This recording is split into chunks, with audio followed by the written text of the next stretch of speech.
మహిళ అనేది మహిళ స్థానం ఇది ఒక పురుషుడు ఉన్నత స్థితికి వెళ్ళటానికైనా లేదా పతనావస్థకు చేరటానికైనా కారణం మహిళ అని మన పురాణాలు కూడా చెప్తున్నాయి. రావణాసురుడు చెల్లెలు శూర్పణఖ అడవిలోకి రావటం ఏంటి, రాముడిపై మోజు పడటం ఏంటి, మరి అది రావణ యుద్ధానికి దారి తీసి రావణాసురుడు అంతం అవటం ఏంటి? అంటే ఇలా ఏది తీసుకున్నా సరే, ఎక్కడైనా సరే ఒక మహిళ అనేది ఆవిడ ఉన్నత స్థితిలో ఉన్నటువంటి మగవాడిని పతనం చేస్తుంది అంట. మరి అది ప్రస్తుత ఆధునిక రాజకీయాల్లో కూడా నిజమేనేమో అనిపిస్తుంది. ఎందుకంటే వైఎస్ఆర్సీపీలో నెల్లూరు పెద్దారెడ్ల గురించి నేను మాట్లాడుతుంది. ఇక్కడ వైఎస్ఆర్సీపీలో మామూలుగా పదవులు అనుభవించి ఎమ్మెల్యేలుగా గెలిచి బ్రహ్మాండంగా ఇక్కడ ఒక వెలుగు వెలిగి మహిళల కారణంగా మహిళలకు ఇంపార్టెన్స్ ఇవ్వండి, నాకు సీటే కాదు నాతో సహజీవనం చేస్తున్న మహిళకు కూడా సీట్ ఇవ్వండి, లేదా నా భార్యకు కూడా సీట్ ఇవ్వండి, లేదా నా భార్య స్థానాన్ని నేను ఇచ్చినటువంటి వాళ్ళకు కూడా సీట్ ఇవ్వండి అని అడగటం ద్వారా తమ యొక్క రాజకీయ జీవితాలనే ముగింపు చేసుకున్నారా అనిపిస్తా ఉంది. ఉదాహరణకి మేకపాటి చంద్రశేఖర్ రెడ్డి, అతని పతనం, రాజకీయ పతనం ఏ విధంగా జరిగిందో మనం చూసాం. ఇక తాజాగా వేమిరెడ్డి ప్రభాకర్ రెడ్డి గారు, వేమిరెడ్డి ప్రభాకర్ రెడ్డి గారికి వైఎస్ఆర్సీపీ అధినేత అయినటువంటి జగన్మోహన్ రెడ్డి గారికి ఎక్కడ కూడా పార్టీ పరమైనటువంటి విభేదాలు ఏమి లేవు.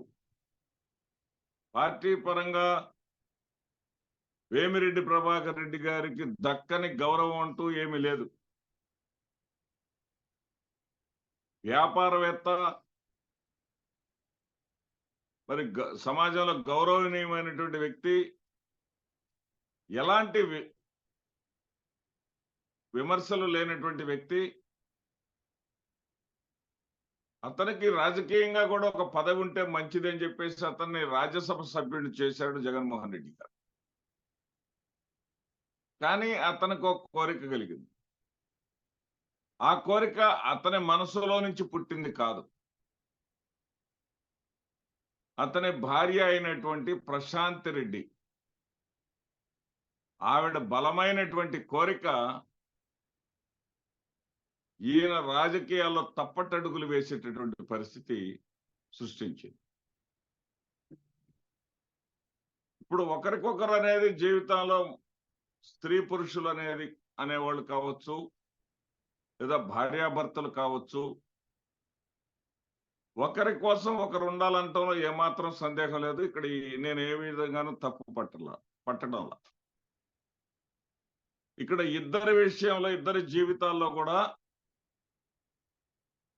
ఇబ్బందికరమైనటువంటి పరిస్థితులు ఏర్పడిన మాట వాస్తవం. వేమిరెడ్డి ప్రభాకర్ రెడ్డి గారు తన భార్యను కోల్పోయారు.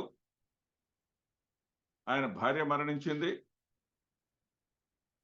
అదేవిధంగా ప్రశాంత్ రెడ్డి గారు ఆమె భర్త ఒరివేసుకొని చనిపోయాడు. ఆమె భర్త ఎవరో కాదు, మీకు అందరికి తెలుసో లేదో మరి, సోమిరెడ్డి చంద్రమోహన్ రెడ్డి గారి సోదరుడే. ఆయన సోదరుడు హర్షవర్ధన్ రెడ్డి గారు. కారణాలేంటో తెలియదు, అతనికి ఏం కష్టం వచ్చిందో తెలియదు, ఏం బాధ కలిగిందో తెలియదు, ఏం ఇబ్బంది జరిగిందో కూడా మనకు తెలియదు. కానీ అతను ఉరివేసుకొని మరణించాడు. ఆ తర్వాత భార్యను కోల్పోయిన వేమిరెడ్డి,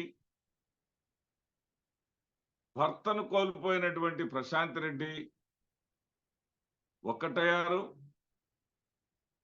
అధికారికంగా చట్టబద్ధంగా ఇద్దరు వివాహం చేసుకున్నారు. అది ఆవశ్యకం కూడా, అందరూ కూడా హర్షించదగినటువంటి విషయం కూడా. కానీ భర్త రాజకీయాల్లో ఉంటే చాలు, భర్తకి రాజకీయంగా కీలకమైనటువంటి పదవి ఉంటే చాలు,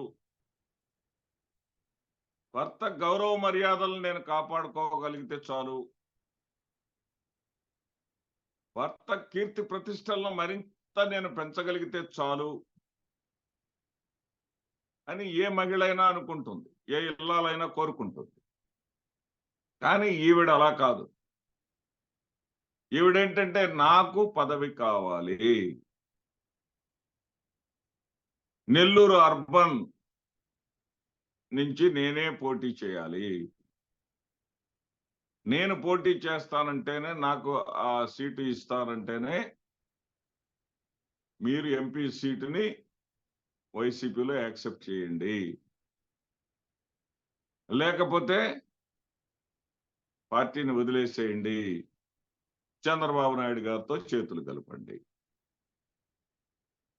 ఇది ఆవిడ యొక్క ప్రెజర్ ఆయన మీద.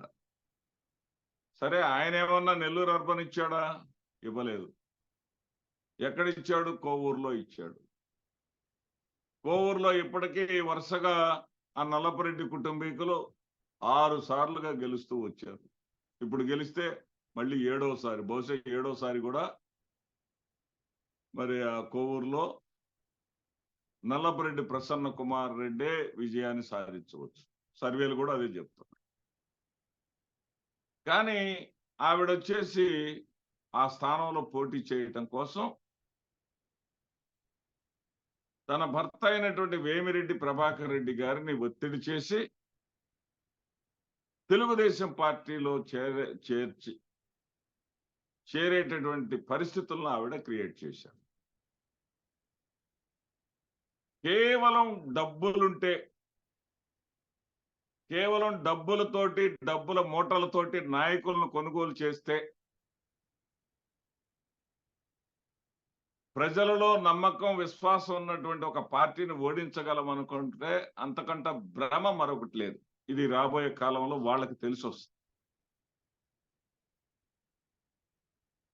డబ్బులు కాదు, పేదవాడు తిరగబడితే, పేదవాడిలో భయం అనేది వస్తే, పేదవాడిలో ఇప్పటికే భయం వచ్చింది. ఇదేంటి ఎన్నికల కోడ్ పేరుతోటి వాలంటీర్లు ఇంటికొచ్చి ఇవ్వరంట, ఏదో పాత పద్ధతిలో చంద్రబాబు నాయుడు గారి పద్ధతిలో జన్మభూమి కమిటీల పద్ధతుల్లో మనమే వెళ్ళి ఎంఆర్ఓ ఆఫీసులకు వెళ్ళి డబ్బులు తీసుకోవాలంట, పింఛను డబ్బులు అని ఒక అలజడి ఆల్రెడీ పేదవాళ్లలో బయలుదేరి. ఈ పరిస్థితుల్లో ఎలా ఉన్నాయంటే, అసలు జగన్మోహన్ రెడ్డి గారిని మనం కొనసాగించుకోకపోతే, జగన్మోహన్ రెడ్డి గారిని మరలా ముఖ్యమంత్రి చేసుకోకపోతే మన జీవితాలలో శాశ్వతంగా సుఖ సంతోషాలు ఉండవేమో, మన నోటి దగ్గర కూడు తీసేస్తారేమో, వీళ్ళందరూ కలిసి అనేటటువంటి ఒక భయం పేదవాడిలో ప్రవేశించింది. ఆ భయం ఎప్పుడైతే ప్రవేశించిందో ఎన్ని మూటల డబ్బులు నాయకుల చేతుల్లోకి మీరు ఇచ్చినా సరే ప్రజలు మిమ్మల్ని విశ్వసించరు, మీకు ఓట్ల రూపంలో వాళ్ళు ఓట్లు వెయ్యరుగాక వెయ్యరు. ఖచ్చితంగా ఇది వేమిరెడ్డి ప్రభాకర్ రెడ్డి గారు కొని తెచ్చుకున్నటువంటి రాజకీయ పరమైనటువంటి దుర్భరమైనటువంటి పరిస్థితి. అతను అనుకోవచ్చు 40 ఏళ్ల సుదీర్ఘ అనుభవం ఉన్నటువంటి చంద్రబాబు నాయుడు గారి ఇంటికెళ్ళి అందరు కండవలు వేయించుకుంటారు. నా విషయంలో చంద్రబాబే నెల్లూరు నా ఇంటికొచ్చి నాకు కండవ కప్పాడని చెప్పేసి అతను సంబరపడితే పడొచ్చేమో కానీ అతని దగ్గర ఉన్నటువంటి డబ్బులపై చూపు మాత్రమే. అతనిని వాడుకొని వదిలేయవచ్చు అనేటటువంటి భావం మాత్రమేననేది త్వరలో కాలం చెప్తుంది. దీనికంతరికి కారణం, అతని యొక్క ఈ స్థితికి కారణం మాత్రం తను నమ్మిన వ్యక్తే కావటం, తన జీవిత భాగస్వామి కావటం కూడా కారణం అవుతుంది. భవిష్యత్తులో తెలిసిన తర్వాత అతను బాధపడేటటువంటి పరిస్థితులు వస్తాయి. ఈ కొంతమందికి నచ్చకపోవచ్చు. ఏంటి ఈయన ఏదో మాట్లాడుతున్నాడు, ఏమి వాళ్ళు గెలవచ్చు కదా అనుకోవచ్చు. రాజకీయాలు అనేవి ఆషామాషి కాదు. రాజకీయాలు ఆషామాషి అయితే, రాజకీయం అంటే కుటుంబంలో ఉన్న వాళ్ళందరికీ పదవులు ఇచ్చుకోవటం అయితే జగన్మోహన్ రెడ్డి గారు కూడా అదే చేసేవాళ్ళే. జగన్మోహన్ రెడ్డి గారు ఎందుకు నేను ఒకడను ఉన్నాను చాలని, ఎందుకని ఈ ప్రజాస్వామ్య వ్యవస్థలో ఉన్న యొక్క గౌరవాన్ని కాపాడుకుంటూ, నిబద్ధతను కాపాడుకుంటూ మిగిలిన వారందరినీ, అన్ని వర్గాల వాళ్ళని, అన్ని కులాల వాళ్ళని, అన్ని సామాజిక వర్గాల వాళ్ళని ప్రోత్సహిస్తూ వస్తున్నాడో రేపు రాబోయే కాలంలో అర్థమవుతుంది. భారీ మూల్యం వేమిరెడ్డి ప్రభాకర్ రెడ్డి చెల్లించక తప్పదు. వేణుంబాక విజయసాయి రెడ్డి గారు ఘన విజయం సాధించిన తర్వాత మరి అతని యొక్క డబ్బు అనేది ఏ విధంగా దుర్వినియోగం అయిందో వేమిరెడ్డి ప్రభాకర్ రెడ్డి గారికి తెలిసే రోజు జూన్ 4వ తేదీ అవుతుంది.